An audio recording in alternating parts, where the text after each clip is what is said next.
Hello all. Today I'm going to showcase how to create a calendar table in Power BI.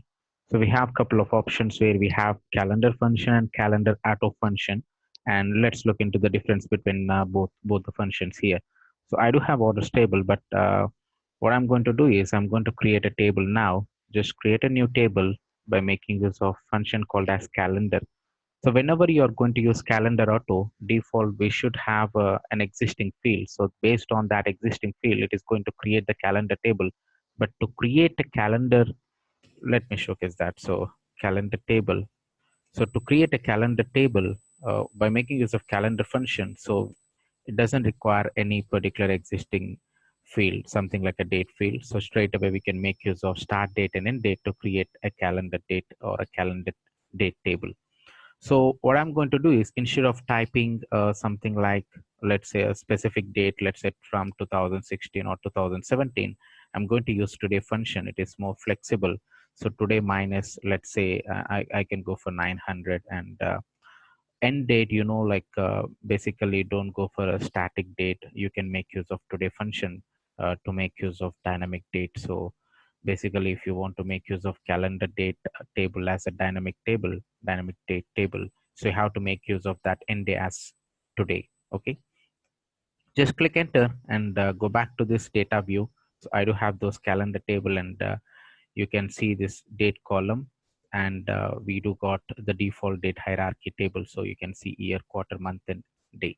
So let's go back to this particular table, and I do have a couple of tables here, existing tables, and whatever the table we have created, that is what calendar table. Just click on that and you can see the start date and end date. You can scroll down and let's look into the end date. So we should get today's date here. So March 8th, 2020. That's clear, right? So if you want to create a calendar table, we can make use of a simple functionalities like start date and end date, or you can use today function and you can calculate the start date and end date. So, but just remember, today helps a lot to get dynamic date. And we do have one more function called as calendar auto. So click on new tab and new table. And let's see my calendar table. So let's use auto here. And let me use a function calendar auto. As I said, whenever you are going to create, or when you want to use this particular functionalities, you can say returns a table with one column of dates calculated from the model automatically. So it takes the existing column from this particular existing table. So that is what, as I said, so you should have an existing column to create calendar auto, but it takes only a physical month where you can mention, let's say 12.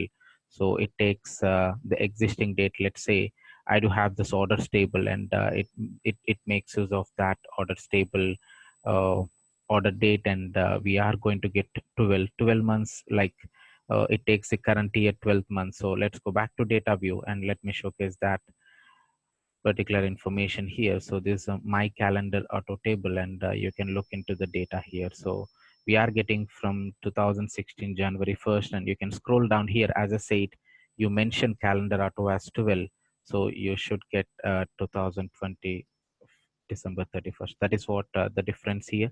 But whenever you are going to create calendar auto, it takes month, but you should have an existing field to go for the calendar auto function. So that is what the exact difference between calendar and calendar auto function to create a date table here. Thanks for watching, and please subscribe.